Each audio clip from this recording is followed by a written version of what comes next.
Hey, it's the Rooster, Bobby Leach for TimesWeekly.com. The Lincoln Way East Griffins improved their season record to 11-0 after opening up a 16-0 halftime lead against visiting Providence Catholic last Saturday night and finishing off the Celtics 24-14 in front of nearly 5,000 fans in attendance. East looked to their senior cornerback Tom Fusel for an early spark, and he delivered when he broke a tackle, raced 54 yards to the Celtics 6-yard line, and scored one play later on a designed cornerback draw for a 7-0 lead. Midway through the second quarter, Fusel found Justin Corbett on a bubble screen. Then he took 49 yards to the house, stunning the Celtics sideline. Field position was the name of the game for East as they kept the Celtics in the shadow of their own end zone for much of the first half, which ultimately forced a safety when the Providence punter's knee touched in the end zone on a punt attempt, making the score 16-0 as the game went into intermission. East extended their lead 22-0 after senior tailback Nick Colangelo scored from 18 yards away, finishing his night with 166 yards on the ground with 20 carries.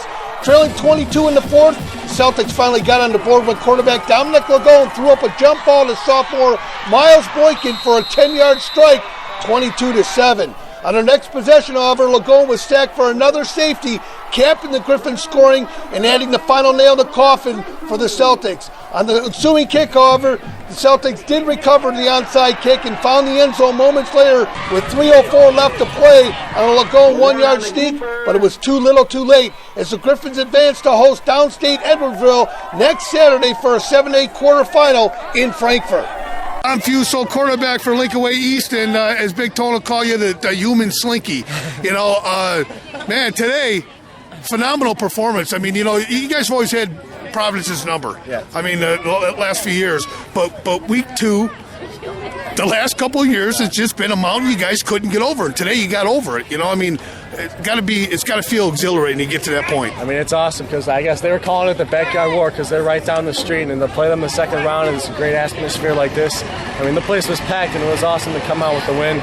And, yeah, they're a great team every year. They play in that Catholic League, and that's a great league, and they're a great team every single year. Coach Coggs is a great coach, and it's awesome to come out here and win. Well, that's a good political speech, in sportsmanship, but talk about how good it felt to beat those guys. Awesome. You guys got a little chippy out there. Yeah, it was a tough game, It definitely felt amazing to come out with the win at the end right there because, I mean, the onside kicks were awesome. Yep.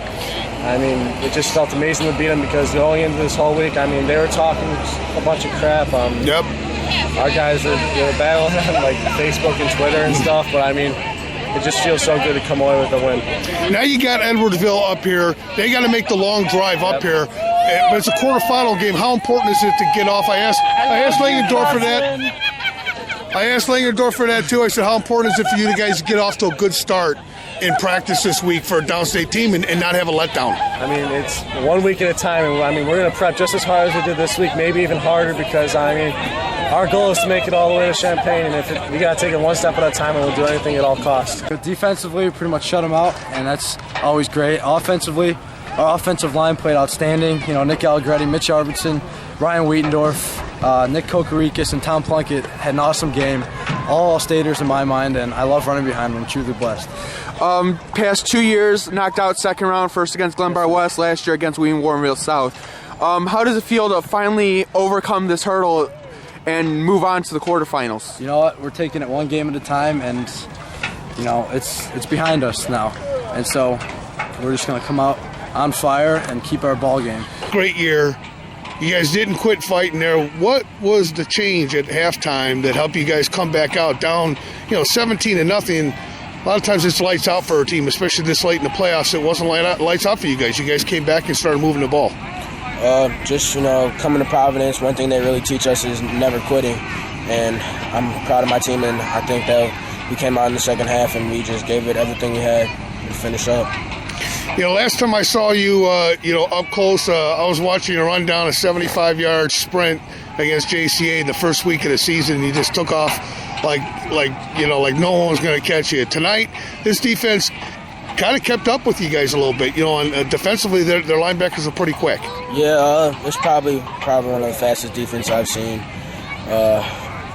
They had their heads on the ball, nose to the ball. The backers fought very well. They're just quick. I'm with Kyle Langendorfer, and we talk about you a little bit on the cheap seats and all the other stuff. But I mean, you're a tough kid, man. I mean, forget about the football. I mean, just talk about the fact that you're a state wrestler. But I mean, you play like you're 6'5". I mean, you're out there and you intimidate guys. You don't back down from no one. Yeah. I mean, for what I lack in size, I guess I got to make up with my play and.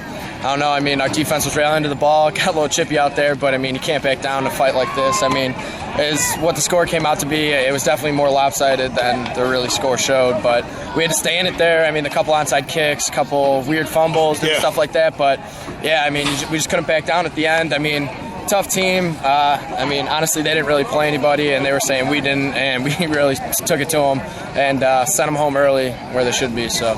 Well, now you got Edwardsville coming up here, and you know what? I don't even know much about Edwardsville. I know it's down by St. Louis somewhere, but does it really matter who you guys play next? I mean, you're at home.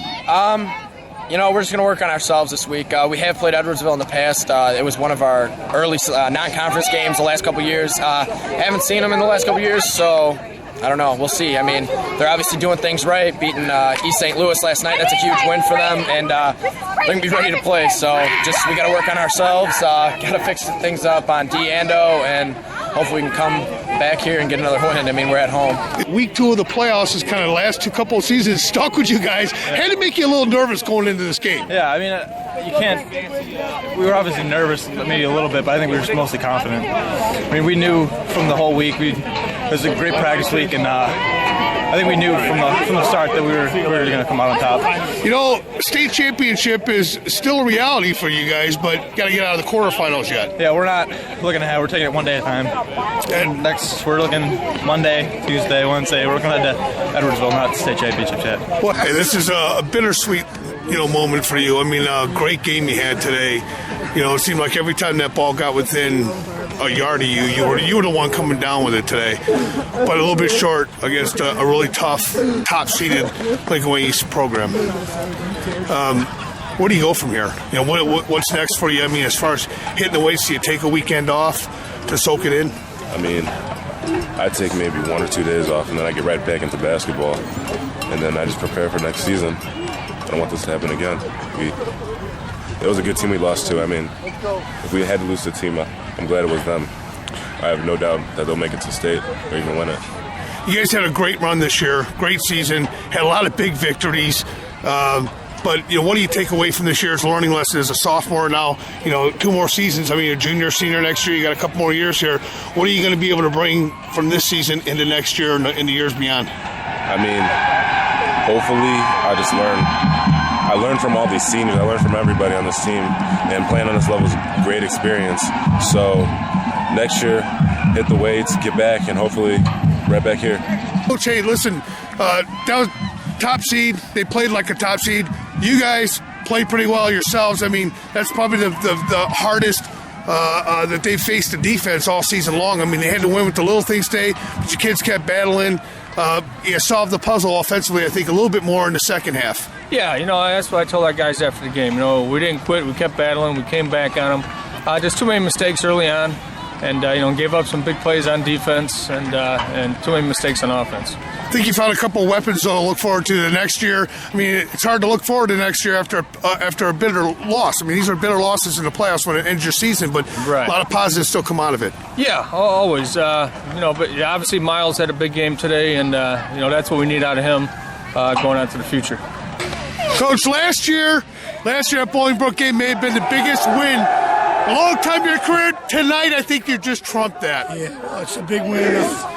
Big win with having not played as long as we would have liked in the playoffs in recent years, and just real proud of this group. The senior group has been special since we started last December, so they've worked very, very hard for 11 months to be able to compete and have some success in this game tonight, and give a lot of credit to Providence.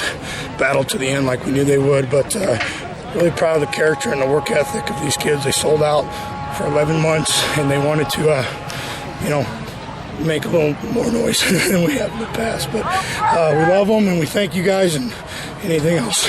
Well, one other thing, Coach, that defense was probably one of the toughest defenses you guys faced all year and showed on the scoreboard, but you made it up with the little things today, a couple of safeties. We won field position, you would say, for sure, and then special teams and field position were going to be big. And but again, they battled back, chance to be in the game at the end. But we kind of thought we just keep giving Fiesel and our skill guys shots at it. Eventually they break through, and it was good to have that lead early. And overall, the defense was tough. Didn't like how we finished in the fourth quarter, but a really good effort in all phases tonight.